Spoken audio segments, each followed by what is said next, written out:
السلام علیکم ورحمت الله وبرکاته. دوستانو په دغه ویډیو کې به تاسو ته دروشيمه تاسو څنګه کولای شئ یو موبایل معلوم کړئ چې آیا دغه موبایل پی ټی ای اپروډ ده کنه ده اپروډ یعنی رجسټر ده کنه ده رجسټر. او دوستانو ډیر اسانه ده، سمپل به تاسو د یو موبایل آی ام ای آی نمبر راواخلئ او هلته به کې ولیکئ، نو د هغه موبایل ټوټل معلومات به تاسو ته درکړي چې دغه موبایل رجسټر ده یا نه ده رجسټر. نو ویډیو تر اخره پورې وګورئ یا ویډیو له خپلو دوستانو سره خاماخاه شئیر کړئ تر څو هغه هم له دې څخه فایده واخلي او د داسې نورو ښایسته ویډیوګانو لپاره زموژ چینل سبسکرائب کړئ ځکه موږ هر ورځ دغه رقم ښایسته ویډیوګانې په خپل چینل کې اپلوډ کوو. نو زه د ویډیو په طرف ویډیو شروع کوو.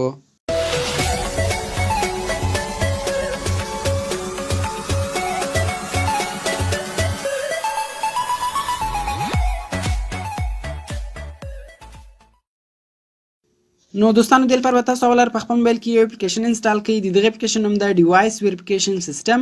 د دغه اپلیکیشن ډاونلوډ لینک ما تاسو ته د ویډیو په ډسکرپشن کې درکړی ده. نو دغه اپلیکیشن تاسو له هغه څخه په ډیره اسانۍ سره ډاونلوډولی شئ او د دغه ویډیو په اخر کې به هم زه تاسو ته دروښیم چې دغه اپلیکیشن به تاسو په خپل موبایل کې څنګه ډاونلوډوئ. نو کله چې بیا تاسو اول دغه اپلیکیشن خلاص کړئ نو د دغه شکل دغه رقم راځي.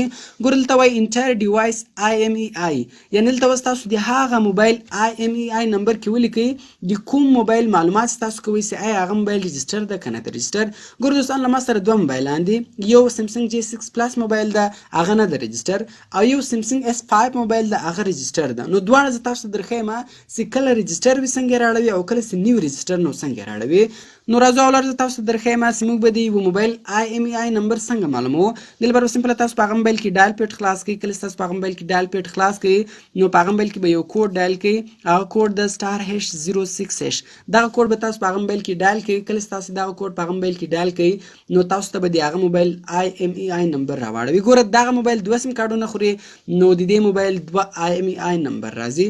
نو دغه آی ام ای آی نمبر به تاسو نوٹ کړئ او بیا به په هغه اپلیکیشن کې ولیکئ. نو سمپل به تاسو بیرته دغه اپلیکیشن ته دغه اپلیکیشن به تاسو خلاص کړئ نو دلته به تاسو هغه آی ام ای آی نمبر کې ولیکئ.